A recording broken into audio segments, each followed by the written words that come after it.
오늘 우리가 함께 나눌 말씀은 골로새서 4장입니다. 골로새서 4장은 기도에 대한 권면과 신실한 일꾼들에 대한 소개를 그 내용으로 합니다.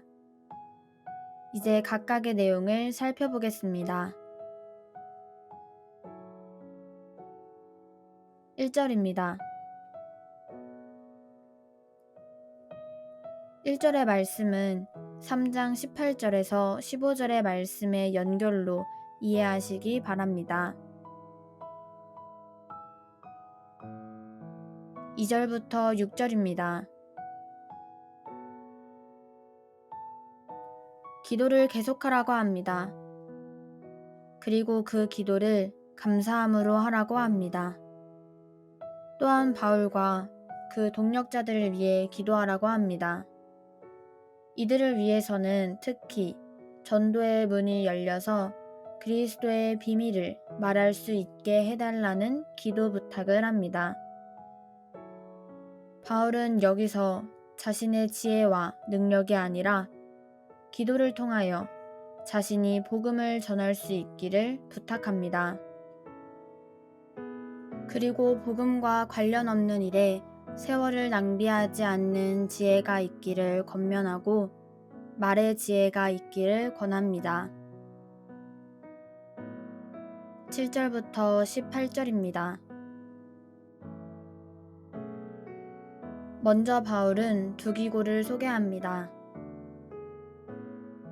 두기고가 골로새 교회에 바울의 상황을 알려주는 역할을 합니다.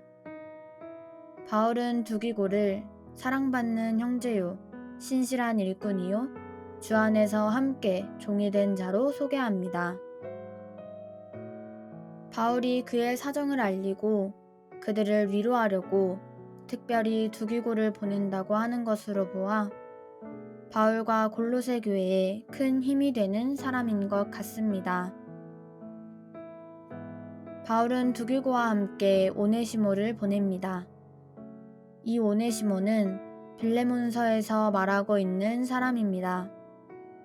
바울은 빌레몬에게서 도망쳐온 종이었던 오네시모를 신실하고 사랑받는 형제라고 소개합니다. 복음이 이렇게 사람을 변화시킵니다. 바울은 현재 자유롭지 못한 상황에 있습니다. 그런데 그와 함께 갇히기를 자청한 사람들이 있습니다. 아리스다고와 바나바의 생질 마가와 유스도입니다. 바나바의 생질 마가는 마가복음의 저자입니다. 그런데 이들이 할례파이지만 하나님의 나라를 위해 최선을 다함으로써 바울에게 위로가 되는 사람들입니다. 그리고 골로새 교회의 지도자 에바브라를 소개합니다. 특별히 바울은 그를 기도의 사람으로 소개합니다. 마지막으로 의사 누가와 데마를 소개합니다. 바울은 갇혀 있습니다. 하지만 복음은 갇혀 있지 않습니다. 하나님께서 바울과 함께하는 동역자들을 통하여 복음의 사역을 이루어 가시기 때문입니다. 복음 사역은 결코 혼자 하는 것이 아닙니다. 그리고 혼자 할 수 있는 것도 아닙니다. 바울은 자신이 메인 것을 생각하라고 합니다. 그리고 이 사실이 그들에게 은혜가 되기를 바랍니다. 이것이 은혜가 되는 이유가 바로 이와 같은 이들과 이와 같은 사실들 때문입니다.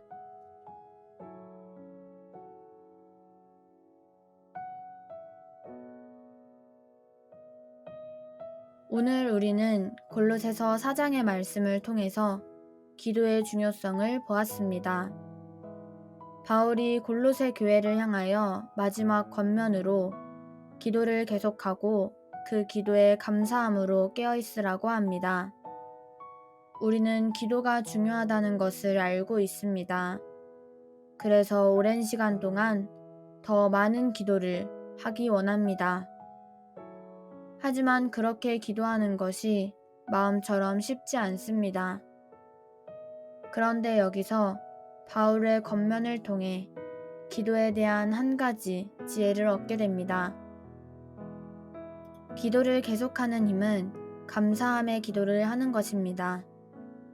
이것이 어떻게 가능한지는 직접 이렇게 기도해보면 알게 될 것입니다. 또 바울이 복음을 어떻게 전했는지도 알 수 있습니다. 그가 골로새 교회의 전도를 위해 기도를 요청했습니다. 그가 그렇게 기도를 요청한 이유를 들여다보니 복음을 전하는 것이 자신의 지혜와 능력이 아니라 오직 성령의 능력이라는 것이기 때문입니다.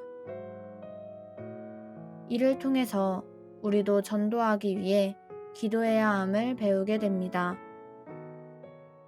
그리고 바울은 자신과 함께 사역하는 복음의 일꾼들을 소개함으로써 복음의 사역은 혼자 하는 것이 아니라 함께 하는 것임을 가르쳐 줍니다.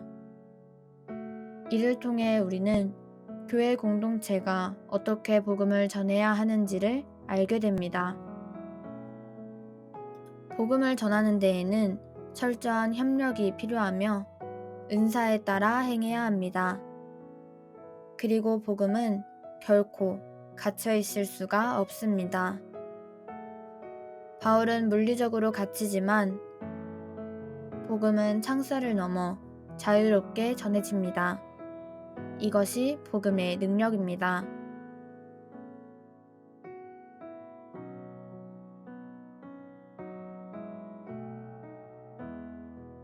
오늘의 말씀 묵상을 위한 도움입니다. 첫 번째입니다. 바울이 기도를 계속하라고 권면합니다. 이것을 통해 기도의 중요성을 생각해 볼 수 있습니다. 그렇다면 나는 기도에 대한 중요성을 어느 정도로 인식하고 있습니까? 두 번째입니다. 바울은 복음을 전하기 위해 기도를 요청합니다. 자신이 복음을 전하는 것이 오직 하나님의 능력으로만 되기 때문입니다. 이는 복음을 전하기 위해 기도가 절대적으로 필요하다는 것입니다. 기도하고 복음을 전해본 적이 있습니까? 이런 경험이 있기를 바랍니다. 그리고 복음을 전하기 위해 계속 기도하시기 바랍니다. 세 번째입니다. 바울은 복음 사역을 하면서 많은 동력자들과 함께 일했습니다. 그들은 신실한 일꾼이었습니다. 그렇다면 나는 교회에서 복음을 전하는데 신실한 일꾼입니까? 위에 소개된 사람들을 다시 한번 보시기 바랍니다. 그리고 나는 어떤 일꾼이 될 것인지를 그려보시기 바랍니다. 골로새서 4장은 여기서 마치겠습니다.